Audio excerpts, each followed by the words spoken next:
자, 오늘부터는 이제 새로운 파트, 이 체온에 관련된 수업을 할 거야. 앞에서 우리 중요도가 높았던 용언도 수업을 했고, 그 다음에 관계원, 조사도 수업을 했는데, 체온이라고 하는 것은 기능상으로 분류할 때 우리가 체온이라고 하고, 이 체온은 명사와 대명사, 그 다음에 수사, 이름을 나타내는 명사, 그 이름을 나타내는 말을 대신하는 대명사, 그 다음에 수량이나 순서를 나타내는 수사, 우리가 이렇게 묶어서, 이들을 묶어서 우리가 체온이라고 하는데, 자, 개념과 특성을 보면, 의미를 가진 말로 활용을 할 수가 없고, 자, 활용하는 건 용언만 그랬고, 아주 특이하게 조사 중에 서술격 조사가 활용을 했지만, 자, 대부분의 단어는 그 외에는 활용하지 않는다고 했고, 그렇기 때문에 형태가 고정된 불변어야. 이 불변어고, 그 다음에 두 번째 보면, 문장 안에서 주체 성분이 된다. 그래서 우리가 체언이란 말을 쓰는 거거든. 주체 성분이 되고, 관형어의 수식을 받는다. 체언은 관형어 수식을 받는데, 꾸며주는 말이 나온다면 관여어가 나오는 거고, 물론 앞에서 꾸며주는 말이 없을 수도 있지만 꾸며준다면 다른 것의 수식을 받는 게 아니라 이 관용어의 수식을 받는다. 그 다음에 조사와 결합해서 어떤 문장의 한 성분으로 쓰이는 것이 일반적이다. 그래서 우리가 보통 격조사가 특정한 문장 성분이 되게 하는 조사라고 했었잖니. 그래서 주격 조사가 붙으면 주어로 쓰이는 거고, 목적격 조사가 쓰이면 목적어로, 서술격 조사가 쓰이면 서술어로, 이렇게 조사와 결합을 해서 어떤 문장 성분으로 쓰이는 것이 일반적이다. 그래서 체온은 주로 체온적인 역할도 하지만 어떤 서술적인 역할이나 수적인 역할이나 어떤 독립적인 역할이나 이런 것들을 담당할 때도 있다. 자, 이건 차차 뒤에 가서 보기로 하고, 자, 그럼 명사부터 한번 들어가 볼게.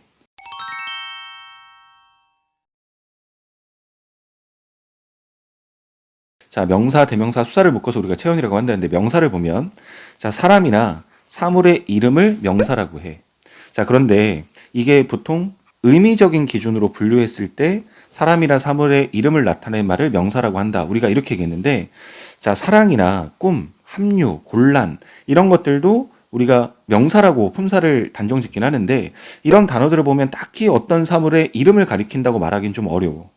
그럼에도 불구하고 이걸 명사라고 말해서, 우리가 첫 시간에 배웠지만 품사 분류 기준에서 의미라고 하는 것을 기준으로 분류를 하게 되면 이러한 난점이 좀 생겨. 자, 그리고 세 번째 보니까 명사는 조사가 붙어 격표시가 이루어진다. 우리 주격 조사, 목적격 조사, 이렇게 격조사가 붙어서 격표시가 이루어지는 것, 이미 배웠고, 그 다음에 이제 요걸 앞으로 굉장히 중요하게 배울 건데, 의존 명사는 관형어의 도움을 받아야만 문장 성분으로 쓰인다. 자, 그런데 여기에 받아야만 한다는 건 반드시 받아야 된다는 얘기거든. 근데 꼭 그렇지 않은 예외적인 것도 있어.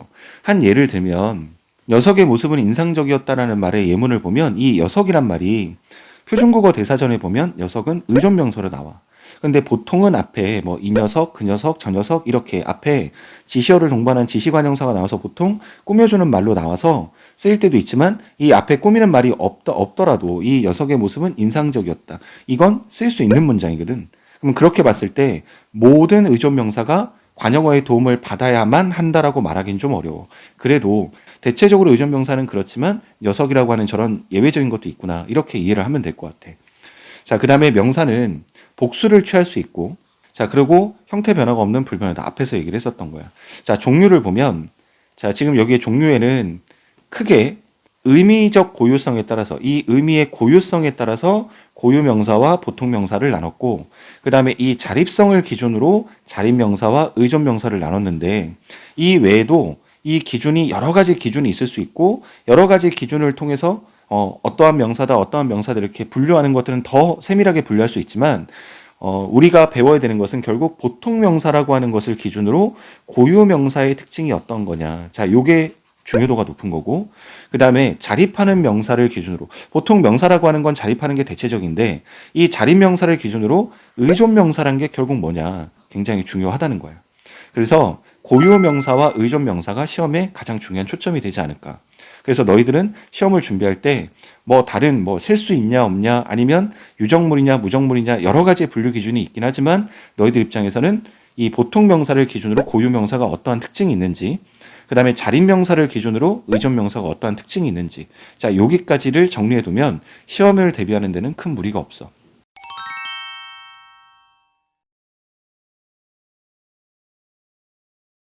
자, 그러면 중요도에 따라서 의미의 고유성을 기준으로 고유명사와 보통명사, 자, 여기에 관련된 설명을 할 건데 고유명사가 중요도가 아주 높다 그랬어.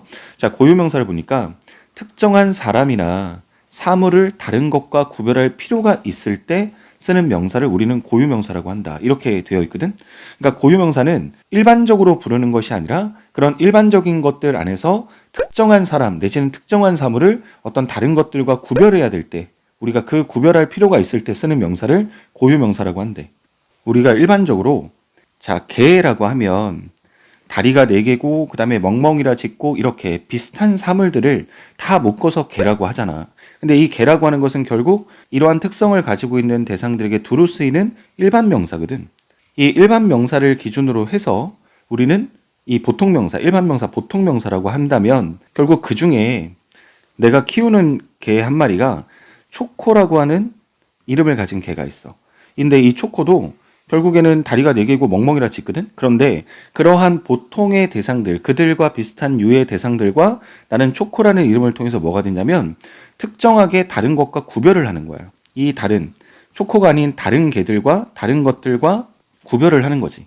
이 초코라고 하는 이름을 갖다 붙인 건 결국 다른 것들과 일반적인 개들과 구별하기 위한 어떤 이름이기 때문에 이 초코는 뭐가 될 수 있냐면 고유명사가 될 수 있는 거야. 그러니까 너희들의 이름의 모든 이름들이 다 고유명사인 거지. 자, 고유명사라고 하는 건 이 개념을 정확하게 숙지를 좀 해야 될 필요가 있어. 다른 것들과 구별할 때 쓰는 명사를 고유명사라고 한다. 자, 그러면 고유명사가 어떤 특징들이 있는지를 보면 이 고유명사는 자, 이 모든 새 등의 관형사의 수식을 받을 수가 없대. 자, 그런데 내가 이런 수업을 하고 나면 학생들이 복습하는 과정들을 보면 뭐 이렇게 노트에다가 이 모든 새 이렇게 쓰고 난 다음에 수식 받을 수 없다. 이런 관형사는 수식 받을 수 없다. 이렇게 달달달 외우는 거야, 그냥. 그러니까 기계적인 암기를 하는 건데 자, 이렇게 기계적인 암기를 하지 않았으면 좋겠는 게 조금만 생각해 보면 자, 이나 모든 그다음에 새 이런 관형사가 왜 수식이 안 될까 생각해 보면 이가 있다라고 하는 것은 이가 아닌 그나 저 이렇게 다른 대상들이 더 있다는 얘기야. 모든이란 말은 단어 안에 들어가 있지 한 개가 아니란 얘기고 뭐 새라는 말이 들어가 있다면 결국 새 것이 있다면 헌 것도 있다는 얘기인 거지. 그러니까 적어도 대상이 한 개가 아니라는 거야. 근데 우리가 그 대상을 구별할 때 쓰는 명사가 고유명사라고 했는데 이런 고유명사가 한 개가 아니다라고 하는 전제를 가지고 있는 관형사의 수식을 받으면 안 되겠지. 자, 밑에 나와 있는 말도 마찬가지야. 수와 관련된 말과는 결합할 수 없다. 왜냐하면 특정한 사람과 사물을 가리키는 말이기 때문에. 그래서 두 백제 내지는 설악산마다 이런 말은 쓸 수가 없는 거지. 자, 그 다음에 고유명사 앞뒤에는 수사나 수관형사가 결합하지 않는다. 위에 나와 있는 것과 같은 맥락으로 해서 수와 관련된 것들이 고유명사의 특성을 설명할 수가 없기 때문에 그런 거야. 자, 그 다음에 복수에 대한 표현이 어렵다라고 되어 있는데 자, 요 부분은 이해를 잘해야 돼. 고유명사니까 당연히 복수에 대한 표현이 어려운 게 맞지. 복수에 대한 표현이 못 쓰는 게 맞는 거지. 그래서 철수들이 마구 몰려온다. 이런 말은 쓸 수가 없는 거야. 그런데 복수형을 취할 수는 있어. 근데 복수 형태를 취하는 것 자체가 비문이 되진 않는데 복수형을 취하는 순간 보통 명사가 되기도 한다라는 말은 고유성의 의미가 사라진다는 거야. 고유 명사로서의 의미가 사라지고 그때는 보통 명사가 돼버린다 이 말인 거야. 그래서 예문을 보면 우리들은 장래에 세종대왕들을 기다린다 할 때 이때 들이라고 하는 게 복수를 나타내는 접사거든. 그런데 이 세종대왕이라고 하는 대상은 우리 역사 속의 한 인물이야. 근데 그 인물로서 표현할 때는 이 고유명사를 쓰는 게 맞는데 세종대왕들 이렇게 복수 표지를 쓰게 되면 세종대왕과 같은 어떤 위대한 인물 이런 어떤 성격으로 바뀌어버린다는 거야. 그러니까 고유성은 잃어버리고 보통 명사가 돼버린다 이런 의미야. 자, 그리고 보통 명사가 역으로 자, 거꾸로 생각하면 될 건데 보통 명사로 쓰이던 말이 있었거든. 근데 그게 어떤 특정한 사람이라든가 특정한 사물을 명칭으로 쓸 때 우리가 구별해서 쓰기 위해서 명칭으로 쓰일 때는 그때는 보통 명사였던 것이 고유 명사가 된다는 거야. 자, 애플은 우리 애플이라고 하는 게 사과라고 보면 이건 보통 명사인데 아이폰을 만드는 회사다 그러면 아이폰을 만드는 회사라고 하는 어떤 특정한 사람이나 사물을 나타내는 그런 이름으로 바뀌는 거니까 이때 애플은 보통 명사가 아니라 고유 명사로 쓰인 거지. 자, 그다음에 같은 이름을 가지고 있지만 실체가 다르면 그 각각을 다 고유명사라고 본다. 그러니까 이름이 같다고 해서 다 고유명사가 되는 게 아니야. 예를 들어서 나는 국한인데 언어 학원에서도 국한 선생이 있고 A라는 학원에서도 국한 선생이 있고 B라는 학원에서도 국한 선생이 있고 그러면 이렇게 국한 선생이 많아졌다고 해서 국한 선생이 보통 명사가 되는 건 아니거든. 다 제각각 실체가 다르기 때문에 고유명사다 이런 말이야. 그러니까 동명이인들 다 고유명사인 거지. 또 여기도 예문에 나오지만 금강산에도 비로봉이 있거든. 오대산에도 비로봉이 있어. 근데 이름은 동일하지만 금강산의 비로봉과 오대산의 비로봉은 결국 실체가 다 각각 다르기 때문에 각각이 다 고유명사다 이 말이야. 자, 이 밑에 두 개는 고유명사와 관련된 띄어쓰기와 관련된 건데 이거는 참고적으로 한번 읽어보면 될 것 같고, 자, 그리고 이와 대비되는 보통명사라고 하는 건 일반적으로 같은 종류의 사물에 대해서 같은 이름을 부르는 거야. 아까 우리가 네 다리가 있고 멍멍이라고 짓는 것을 우리는 다 같이 묶어서 개라고 부르듯이. 그러면 이런 보통 명사를 기준으로 삼아서 고유 명사가 어떠한 특성들이 있는지를 밝혀낼 수 있는 거야. 그래서 이 고유 명사의 특성은 다른 것들은 모르겠지만 중요도가 높고 시험 출제 가능성이 높기 때문에 꼭 숙지를 좀 해두고 있어야 돼. 특히 수와 관련된 말이나 하나 이상의, 그러니까 둘 이상을 포함하는 말과는 결합할 수 없는 이유는 특정한 사람이나 사물과 구별하기 위해서다.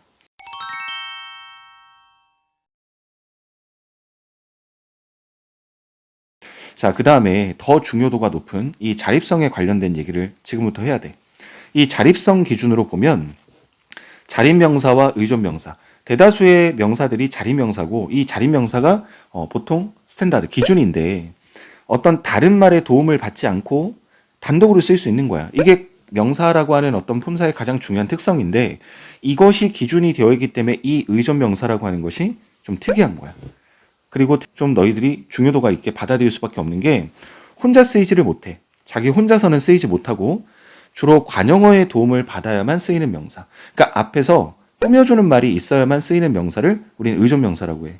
그래서 다른 말에 의존하여 쓰일 때 비로소 온전한 의미를 가질 수 있는 명사인데 앞에는 관용어의 수식을 받고 뒤에는 조사가 결합이 돼.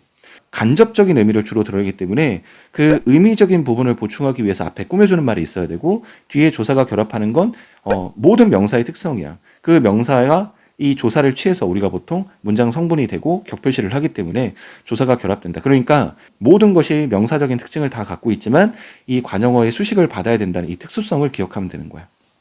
아니 그러면 뭐 자립성이 없는데 왜 그걸 명사라고 보냐? 그건 명사라고 안 보면 되는 거 아니냐라고 말할 수도 있는데 그걸 명사로 보는 이유는 격조사를 취해서 결국 격을 취할 수 있는 것, 문장 성분이 될 수 있다는 것, 그 다음에 일반적인 어떤 명사의 특징처럼 관용어의 수식을 똑같이 받을 수 있다는 거야. 그래서 이 관용어의 수식만 받으면 다른 명사들, 일반적인 자립 명사들과 전혀 상관없이 쓰일 수 있기 때문에 그렇기 때문에 우리는 명사라고 인정을 해주고 앞에다가 혼자서는 못 쓰니까 의존이란 말을 쓰는 거야. 자, 단독으로 쓰이지 못하고 문장 첫머리에 놓일 수 없기 때문에 불완전한 건 맞아. 그리고 의미적인 면에서도 실질적 의미를 나타내지는 못하고, 그러니까 실질적이거나 어떤 직접적인 의미를 나타내지는 못하고, 여기에 써져 있는 것처럼 일이나 장소나 내용이나 사람과 같은 이런 의미를 간접적으로 나타내는 거야. 그러니까 직접적으로 나타내지는 못하지만 간접적으로 나타내는 거야. 조심해야 될 건 실질적인 의미 자체를 전혀 드러내지 못하는 게 아니라 직접적으로 드러내지 못할 뿐이지 간접적인 어떤 의미를 드러낼 수 있기 때문에 여기서 조심해야 될 것, 뒤에서 형태소를 수업할 때 다시 한번 얘기하겠지만 우리가 형태소를 기준으로 분류를 할 때 자립성 유무에 따라서 자립적인 형태소와 의존 형태소가 있거든. 그리고 실질적 의미의 유무를 가지고서 우리가 보통 실질적 의미가 있는 것은 실질 형태소, 이걸 어휘 형태소라고도 하고, 그 다음에 실질적인 의미가 아닌 문법적 기능을 담당하는 그런 형태소를 형식 형태소라고 하거나 문법 형태소 이렇게 얘기를 써. 그러면 우리가 지금 보고 있었던 의존 명사는 혼자서 못 쓰니까 꼭 의존 형태소처럼 보이거든. 근데 의존 형태소가 아니라 자립 형태소야. 그리고 실질적 의미가 없기 때문에 형식 형태소처럼 보이지만 형식 형태소가 아니라 실질 형태소야. 그래서 왜 이렇게 보느냐에 따라서는 사람들의 말이 다 달라질 수 있기는 한데 너희들이 시험을 준비하는 입장에서 적어도 어문 규정상에서는 의존명사라고 하는 것이 의존성을 띠고 있다는 것만 제외하면, 그러니까 혼자 쓰이지 못하는 자립성이 없다는 것만을 제외하면 일반 모든 것이 명사의 특징을 다 갖고 있기 때문에 의존명사는 결국 명사와 같은 취급을 해줘야 하는 거야, 시험에서는. 그래서 직접적 의미를 드러내지 못할 뿐이지 간접적 의미를 드러내기 때문에 나중에 이건 형태소 가서 다시 한번 얘기하겠지만 이 처리를 잘해두고 머릿속에 구획을 잘해둬야 돼. 자, 그러면 이런 의존명사가 어떠한 것들이 있느냐 보면, 자, 주어성 의존명사라는 게 있어. 이 주어성 의존명사라는 게 있고, 서술성 의존명사라는 게 있고, 부사성 의존명사라는 게 있고, 그 다음에 단위성 의존명사라는 게 있어. 근데 이런 것들은 뭐냐면, 주어성 의존명사라고 하는 것은 주어 자리에 나오는 의존명사라는 거야. 그러면 서술성은 당연히 서술어 자리에 나오는 것을 얘기하겠지. 그 다음에 부사성이라고 하는 것은 주로 부사어 자리에 나오는 이 의존명사를 얘기하는 거야. 그리고 단위성은 문장 성분의 개념은 아닌데 어떤 특정한 단위를 나타내는, 자, 명이나 병이나 말이나 이런 식으로 어떤 일반적으로 쓰는 단위를 나타내는 때 쓰는 것을 우리는 단위성 의존명사라 그래. 그러면 이 앞에 보편성 의존명사라는 건 뭐냐면, 이 보편성 의존명사라고 하는 것은 주어 자리에도 서술어 자리에도 부사어 자리에도 이렇게 여러 자리에 들어갈 수 있는 것을 우리는 보편성 의존명사라 그래. 우리가 보통 주어성, 서술성, 부사성 이렇게 하면 그 자리 외에는 대체적으로 잘 안 가는데, 이 보편성이라고 하는 것은 이런 자리들과 무관하게 자리에 여러 자리에 들어갈 수 있는 어떤 특성을 가지고 있는 의존명사다. 이렇게 이해하면 될 것 같아. 그럼 보편성 의존명사를 보면 이 대표적인 게 것 같은 건데, 자, 관용어와 조사의 통합에 있어서 큰 제약을 받지 않아. 그렇기 때문에 여러 자리에 올 수 있겠지. 자, 그러면서 의존적 성격 외에는 자립명사와 큰 차이가 없다. 그래서 일반적으로 의존명사지만 형태소 처리를 할 때는 자립명사와 같은 형태소 처리를 한다고 아까 전에 설명을 했던 거야. 자, 그리고 문장 성분에 여러 문장 성분으로 쓰일 수 있는 거. 큰 제약이 없으니까 당연히 그럴 수 있겠지. 자, 그래서 것이, 것 뒤에 것 이를 붙이면 주어 자리, 을을 붙이면 목적어 자리, 애를 붙이면 부사어 자리, 이다를 붙이면 서술어 자리, 이렇게 여러 자리에 쓸 수 있다. 그 다음에 대표적인 보편성 의존명사 것으로, 자, 자립명사를 대용하는 기회, 이건 대신 사용한다는 얘기거든. 자립명사를 대신 사용하는 그 기능 외에도 여러 가지 기능이 있는데, 선행체언을 지시하는, 자, 여기서 것입니다는, 자, 이 앞에 나오는 선행체언 백자를 얘기하는 거. 자, 그리고 문장의 뜻을 강조한다. 그래서 그들은 무한한 행복을 추구하고 있다. 이 것이라고 하는 것은 이 문장을 강조하는 기능. 이렇게 대용의 기능 외에도 선행 체언을 지시하는 기능이나 문장의 뜻을 강조하는 기능, 이런 기능들이 있다는 얘기야. 자, 그 다음에 주어성이라고 하는 거는 보면 주어 자리에 들어간다는 얘기인데, 자, 요게 지금 까맣게 지워놓은 부분은 수업하려고 보니까 오타가 눈에 보여서 그것 때문에 너희들이 볼 필요 없어서 오타를 지워놓은 거지 다른 건 아니니까 여긴 신경 쓰지 말고. 자, 주어성은 이런 것들이 있는데 얘네들은 주로 주어 자리가 아니면 잘 안 가. 뭐 단정적으로 딱 주어 자리만이다 뭐 이렇게 말할 수 있는 건 문법의 어느 부분에서도 예외들이 있기 때문에 다 단정적으로 말할 수는 없지만 대체적으로는 주어 자리. 그래서 주격조사와 주로 결합을 한다. 자, 그리고 구어체에서는 주격조사가 흔히 생략이 된다라고 했고, 그 다음에 특히 얘네들은 꼭 뒤에 있다 없다 형식하고 결합이 돼서 꼭 수거처럼, 국어에는 수거라는 말을 쓰진 않지만 수거처럼, 그래서 수 뒤에 없다, 그 다음에 리 뒤에 있다, 그 다음에 나위 뒤에 없다, 이렇게 있다 없다와 관련지어서 우리가 흔히 관용적으로 많이 쓰인다 이 말이야. 근데 주로 여기에 나오는 지, 수, 리, 나위 같은 것은 주어 자리에 주로 나타난다. 그 다음에 같은 맥락에서 뿐이나 터, 때문, 따름 이런 것들은 서술어 자리에, 자, 보통 서술격 조사 이다와 관련지어서 뿐이다, 터이다, 때문이다, 따름이다 이런 식으로 쓰이는 건데, 뭐 터나 때문은 여기도 나오지만 부사격 조사와 결합할 때도 있어. 그러니까 완전히 서술어 자리만 나온다고 단정할 수는 없지만 대체적으로 서술어 자리에 나온다는 얘기고, 이때는 의미가 달라져서 처지나 형편 같은 의미. 그러니까 이것은 단어를 외우는 게 아니라 여기에 나오는 문맥 속에서 의미를 판단할 수 있는 능력만 있으면 된다는 거야. 자, 그 다음에 부사어 자리에 오는 것들은 뭐 당연히 부사격 조사와 결합이 될 거야. 자, 대로나 만큼은 보조사 은이나 는과 통합되기도 하지만 그거보다는 통합되는 형태보다는 생략된 형태가 많다는데, 뭐 예를 하나 들어준다면 이런 거야. 자, 먹을 만큼은 먹어라. 우리가 여기에 이 부분이 없으면 이 문장만으로는 성립이 안 되잖아. 그런데 이렇게 꾸며주는, 자, 관용어의 수식을 받았을 때는 문장 성립이 돼. 근데 이 만큼 같은 경우는 뒤에 은이 나올 수도 있지만 이 은을 없애고 먹을 만큼 먹어라 이렇게 쓰는 것이 더 많아. 그 다음에 여기서 나오는 줄이라고 하는 것도 일반적으로 이 로와 통합이 많이 통합되지만 이 목적격 조사하고 결합되는 것들도 있더라. 자, 그리고 뻔이나 채, 그 다음에 양이나 듯, 맛 이런 어떤 의존명사는 하다와 결합해서 통합구조로 보통 보조용언처럼 쓰이기도 한다. 자, 그래서 우리가 뻔하다, 채하다, 양하다, 듯하다, 만하다 이런 것들이, 자, 우리 봤지만 올 듯하다. 자, 그러면 올 듯하다 했을 때 요 듯하다가 보조용언의 형태처럼, 자, 놓칠 뻔했다, 뻔하다지. 자, 요것도 보통 이 보조용언의 어떤 형태처럼 그렇게 쓰이기도 한다는 거야. 자, 그러니까 주로 얘네들은 부사어 자리에 나오는 거기는 한데 이러한 어떤 특성들이 있는 거다. 근데 이것들은 다 외우는 게 아니라 어떤 문맥 속에서 나오면 그 문맥에 맞춰서 쓰면 되는 거고, 문맥 속에서 판단하면 되는 것들이야. 마지막 단위성은 말 그대로 단위야. 자, 선행하는 그 명사의 수량을 단위의 이름으로써 지시하는 건데, 자, 자립 명사가 의존명사의 기능을 함께 가지는 것도 있대. 그러니까 우리가 단위성 의존명사라고 하는 건 의존명사만 해야 될 것 같은데 이렇게 자립명사가 그렇게 쓰이기도 한다는 거야. 예를 들면 자, 한 사람 이렇게 쓸 때 얘가 자립명사인데 의존명사처럼 쓰인 거거든. 단위를 나타낸 말이니까. 근데 옆에 보면 사람이 10명 이렇게 했을 때 이때 사람이라고 하는 것은 앞에 어떤 수식을 받지 않고 혼자 쓰인 자립명사로 쓰인 거야. 그러면 여기에서 이 단위를 나타내는 의존명사로 쓰였던 형태와 이렇게 자립명사로 쓰이는 형태가 동일한 거야. 그래서 자립명사가 때때론 이렇게 쓰일 수 있다는 얘기지. 옆에 소주 한 병하고 깨진 병을 볼 때도 이때 병이라고 하는 것은 단위를 나타내는 한 병 이렇게 단위를 나타내는 의존명사로 쓰인 건데 이때 깨진 병이라고 할 때 깨진이 없더라도 이 병이라고 하는 것은 우리가 독립적으로 쓰일 수 있는 말이거든. 그러니까 자립명사가 의존명사의 기능을 한 거고 이때는 자립명사가 자립명사로서의 역할을 그냥 기능을 담당한 거야. 자, 여기서 그루도 마찬가지지. 한 그루 그랬으니까 여기서는 단위를 나타내는 의존명사인데 이때 그루만 남았다라고 했을 때 이때 그루는 자립적으로 쓰인 거거든. 그러니까 자립명사가 의존명사의 역할을 담당할 때가 있다. 이렇게 이해하면 될 것 같아. 자, 그리고 이게 중요한 얘기 중에 하나가 될 건데 단위를 나타내는 말이기 때문에 반드시 수관형사. 수와 관련된 관형사는 꾸며주는 말이니까 수와 관련된 관형사가 앞에 와서 꾸며준다. 어떤 의존명사는 관형어의 수식을 받아야 된다 그랬는데 요 자리가 단위를 나타내기 때문에 특히 수와 관련된 말이 와서 꾸며줘야 된다. 이 말이야. 어려운 말이 아니라. 자, 기억해 둘 것.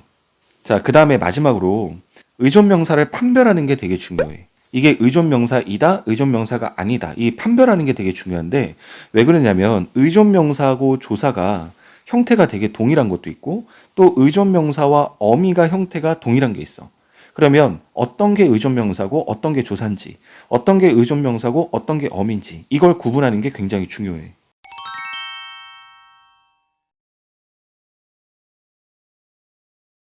자, 그러면 의존명사와 다른 것들의 형태가 비슷하기 때문에 구별을 해야 된다고 했는데 그러면 구별을 하는 뭐가 있을 거냐면 기준이 있을 거야. 그러면 그 기준을 어떻게 잡느냐. 그래서 너희들이 이 품사를 바탕으로 이 문법적 지식을 알아두는 게 되게 중요한 건데 자, 그러면 우리가 이와 관련돼서 판단할 수 있는 기준들을 이미 다 배웠어. 그 배운 것들을 이제 꺼내보면 되는 거야. 자, 지금 그림에서 보고 있듯이 이렇게 동일한 형태야. 이 동일한 형태가 어떨 때는 의존명사로 쓰이고 어떨 때는 조사로 쓰이고 또 어떨 때는 어미로 쓰여. 그러면 형태가 동일하기 때문에 형태상으로는 이것들을 판단할 수가 없어. 그러면 이 앞자리에 무엇이 왔느냐가 저 뒤에 나오는 내용들을 의존명사다, 조사다, 어미다 라고 하는 걸 판단할 수 있게끔 해주는 기준, 조건이 되는 거거든. 그러면 너희들이 배웠지만 아까 처음에 의존명사의 정의를 배울 때도 의존명사는 반드시 관형어의 수식을 받아야만 쓸 수 있는 명사를 우리가 의존명사라고 했어. 그러면 이 형태가 의존명사가 되기 위해서는 앞에서 관형어가 꾸며주고 있어야 이것을 관형어의 꾸밈을 받는 것을 보니 의존명사구나 이렇게 판단할 수 있다는 거야.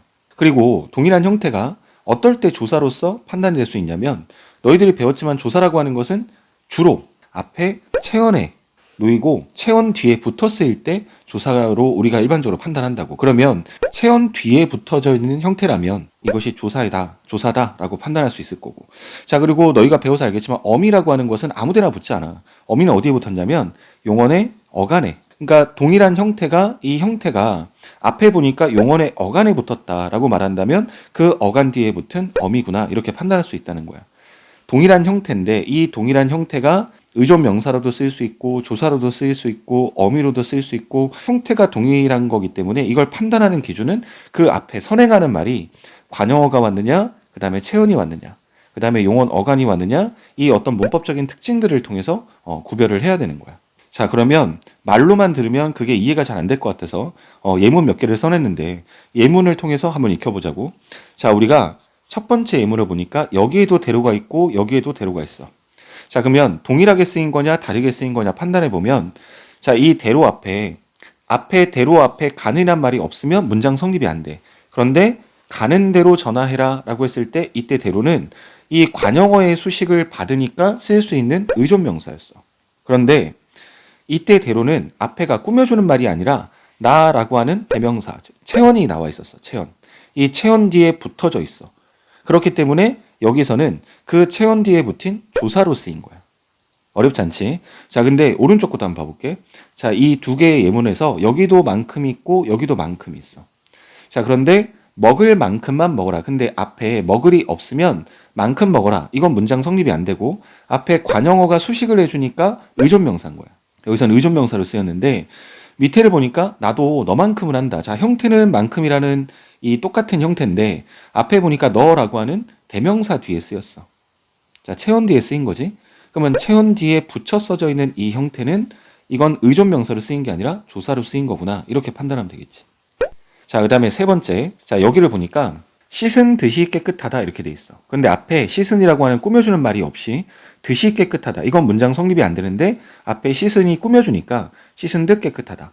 자, 문장에 쓰일 수 있으니까 이거는 의존 명사로 쓰인 거야. 자, 그런데 구름에 달가듯 할 때 여기도 듯이 있었는데 이 듯이 어떻게 붙었나 봤더니 앞에 꾸며주는 말이 아니라 자, 달이 가다야 가다. 그러면 가다, 가고, 가니 이렇게 이 가다가 어간이고 용언의 어간이고 이 어간의 활용 형태 속에 붙은 어민 거야. 그래서 앞에 선행하는 말이 어간이 나왔기 때문에 그 어간에 붙은 어미구나. 얘는 어미로 쓰인 거구나. 이렇게 판단하면 되겠지.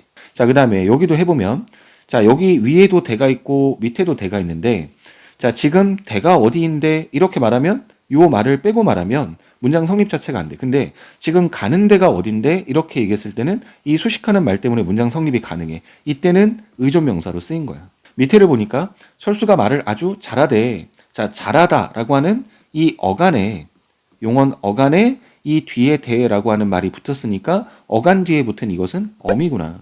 이렇게 판단하면 되겠지. 자, 그러면 요 한 문장에서도 자, 먹은 지가 언제지? 이렇게 얘기했어. 그러면 여기서 먹은 지는 앞에 먹은이 없으면 문장 성립. 지가 언제지? 이건 말이 안 되니까 의존 명사로 쓰인 거야. 그런데 언제지? 라고 했을 때 이때 지는 이 서술하는 기능 그리고 의문의 형태로서 드러내는 기능. 원래 여기는 이다가 포함된 말인데 언제 이진데 모음과 모음 때문에 얘가 생략이 된 거거든. 그래서 이다는 서술어를 만들어주는 말이라고 했고 그 다음에 그 과정에 이다도 활용을 해서 이다, 이고, 이니, 이지 이렇게 활용할 수 있다 했잖아. 이때는 의문의 형태로 써. 그러면 이다 뒤에 붙은 의문을 나타내는 어미로서 쓰인 거지. 지금 이가 생략이 된 상태이기 때문에 보이지 않을 뿐이지 그 뒤에 이라고 하는 서술격 조사의 활용 형태의 어미로 쓰인 거야. 자, 그러면 하나 정리를 해야 될 부분이 생겨. 자, 여기에 얘들을 보면 지금 이 두 개의 예에서 어떨 때는 명사로 쓰이고 어떨 때는 의존명사지. 의존명사로 쓰이고 어떨 때는 조사로 쓰여. 그리고 요 예를 보면 어떨 때는 명사로 쓰이고 어떨 때는 용언의 어미로 쓰여. 자, 그러면 하나의 형태가 고정된 품사가 아니라 여러 개의 품사로 설명될 수 있을 때 우리가 그걸 뭐라고 하냐면 품사통용이라는 말을 써. 그래서 품사통용이라고 하는 건 형태는 동일한데 여러 가지 품사로 설명될 수 있다는 얘기인 거야. 그러니까 이 품사통용은 형태의 동일성을 가지고 있고 그 다음에 품사가 서로 다르겠지. 그래서 이 품사통용과 관련된 것들이 최근에 시험 문제에 잘 출제를 하기 때문에 품사통용을 또 학교문법에서 인정하기 때문에 이 품사통용이 개념이 어떤 건지 정확하게 알아야 될 것 같고 그걸 통해서 형태상의 동일성이니까 눈으로 봐서 판단할 수 없기 때문에 그 문장에서 문맥을 통해서 그걸 판단해야 되는 거야.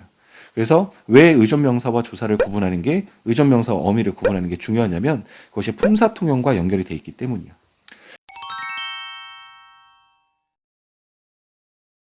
자, 그러면 오늘은 의존명사를 중심으로 명사, 대명사, 수사 중에서 명사를 정리를 했는데 고유명사와 의존명사를 중심으로 오늘 중요한 것들을 설명을 했어. 그래서 오늘 복습해야 될 내용들이 꽤 많고 특히 여러 가지의 명사의 어떤 분류 기준들이 있지만 자리명사를 기준으로 의존명사가 어떠한 중요도가 있는지 그 다음에 보통 명사를 기준으로 어떤 고유 명사가 어떠한 중요도를 가지고 있는지를 중심으로 오늘 설명을 했으니까 복습을 철저히 해야 되고 오늘 했었던 내용이 중요도가 아주 많은 내용들이야. 그래서 앞에서 우리 교재 정리했던 거나 지금 우리가 봤었던 이 예문들 통해서 보충 설명했었던 것까지 다시 복습을 좀 철저히 해야 될 것 같아. 다음 시간에 대명사하고 수사 마무리 지으면서 체온도 문제풀이를 좀 할 테니까 자, 복습 열심히 하는 걸로. 자, 오늘 수업은 여기까지 할게. 수고했어.